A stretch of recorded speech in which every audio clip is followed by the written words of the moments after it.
గతంలో వైఎస్ఆర్సీపీ పార్టీ అధికారంలో ఉన్నప్పుడు ఐటీ శాఖ మంత్రిగా ఒక మంత్రి పనిచేసేవాడు. ఆయన్ని ఆంధ్రప్రదేశ్ ప్రజలు ఒక అత్యుత్తమైన బిరుదు కూడా ఇచ్చారు. ఏంటంటే కోడిగుడ్డు మంత్రి అని చెప్పేసి. ఆ మంత్రి గారు ఈ రోజు మీడియా ముందుకు వచ్చేసి కూటమి ప్రభుత్వానికి ధమ్కీ ఇస్తున్నాడు. ఏమని ధమ్కీ ఇస్తున్నాడు ఒకసారి విందాం. అయిపోయింది, సగం సినిమా అయిపోయింది. 2.5 సంవత్సరాలు గడిచిపోతా ఉంది. ఇంటర్వెల్ కార్డ్ పడిపోయింది. వచ్చే 2.5 సంవత్సరాలు సెకండ్ హాఫ్ దద్దరిల్లిపోతుంది అనేటువంటి విషయాన్ని సందర్భంగా తెలియజేస్తాం. అయిపోయింది, ఇంకా 2.5 సంవత్సరాలు అయిపోయింది. ఇక సెకండ్ హాఫ్ మొత్తం దద్దరిల్లు కొడతాం. మా జగన్ అన్న వచ్చి దద్దరిల్లు కొడతాడు. ఈ సినిమాలో విలన్ వచ్చేసి చంద్రబాబు నాయుడు గారు కొడుకు నారా లోకేష్ గారు అని చెప్పేసి ధమ్కీలు ఇస్తున్నాడు.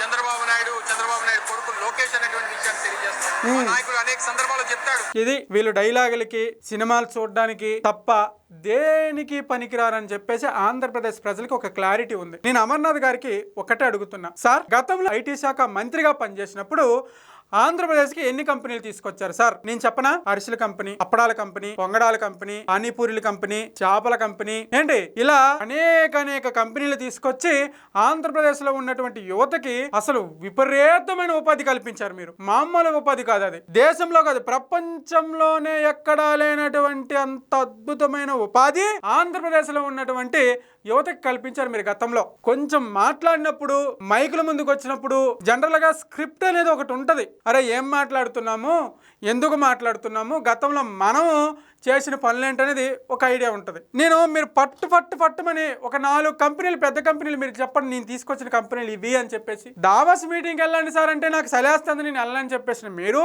పక్క రాష్ట్రంలోనంటే కారు రేసులకు సంబంధించి ఏదో ప్రోగ్రామ్ జరిగినప్పుడు అక్కడ ఒక మీడియా పర్సన్ అడిగినప్పుడు ఇలాంటి కారు రేసింగ్లు, ఈ రేసింగ్లు ఆంధ్రప్రదేశ్కి ఎప్పుడు తీసుకొస్తారంటే కోడి గుడ్డు పొదగడం అని చెప్పేసి ఒక పెద్ద స్టోరీ చెప్పినటువంటి మీరు ఈరోజు సినిమాలు అయిపోయినాయి, ఫస్ట్ హాఫ్ సినిమా అయిపోయింది, సెకండ్ హాఫ్ మేము చూపిస్తాం సినిమా, మా జగన్మోహన్ రెడ్డి హీరో, చంద్రబాబు నాయుడు గారు విలను, లోకేష్ గారు విలను.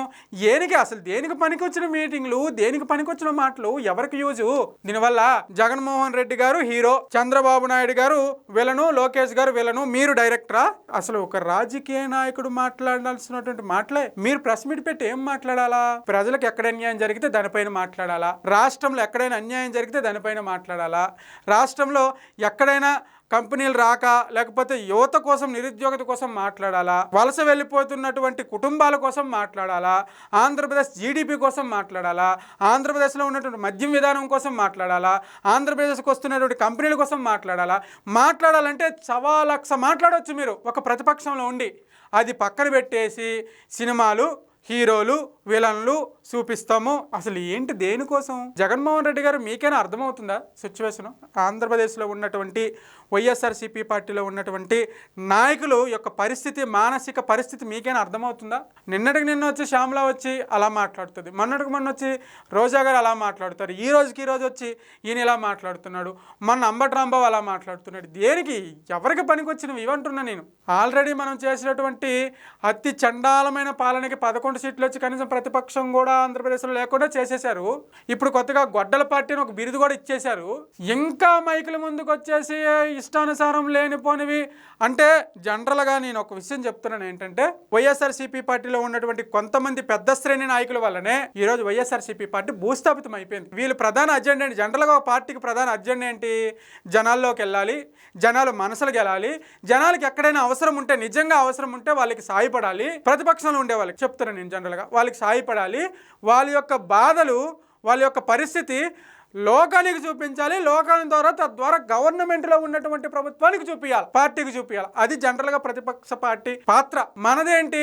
అవేం మనకు ఉండయి. ఇప్పుడు ఏదైతే టీడీపీ పార్టీ ఉందో టీడీపీ పార్టీని తిట్టేయాలా, జనసేన పార్టీని తిట్టేయాలా, బీజేపీ పార్టీని తిట్టేయాలా, కార్యకర్తని తిట్టేయాలా, ఇది తప్ప ఇంకేం లేదు. మేము మళ్ళీ వస్తే రప్ప నెక్స్ట్ సినిమా చూపిస్తాం, ఒక్కొక్కడికి ఉంటుంది. ఇప్పటి వరకు 2 సంవత్సరాలు ఒక సినిమా, 2 సంవత్సరాలు ఈ 2 సంవత్సరాలు ఇంకొక సినిమా చూపిస్తాం. ఎవరికి బెదిరిస్తున్నారు నాకు అర్థమైతలేదు, ఎవరికి ధమ్కీలు ఇస్తున్నారు? ఇది ఏమైనా కుస్తీ పోటీలా? అరే మీరు ఒక రాజకీయ నాయకుడు సార్. జనరల్గా మన పవన్ కళ్యాణ్ గారు అన్నట్టు ఒక రాజకీయ నాయకుడు మైకు ముందు మాట్లాడేటప్పుడు ఏం మాట్లాడుతున్నాడు అనే విషయము యావత్ ప్రపంచం నిశితంగా పరిశీలిస్తుంది, నిశితంగా వింటుంది. ఆయన యొక్క ప్రెస్ మీటే ఆయన్ని పైకి లేపుతుంది, కిందకు తొక్కుతుంది ఖచ్చితంగా. కాబట్టి మైక్ లో మాట్లాడేటప్పుడు ఒళ్ళు దగ్గర పెట్టుకొని మాట్లాడాలి అని చెప్పేసి పవన్ కళ్యాణ్ గారు అందుకే అన్నారు మొన్న, అంత క్లియర్ గా చెప్పారు.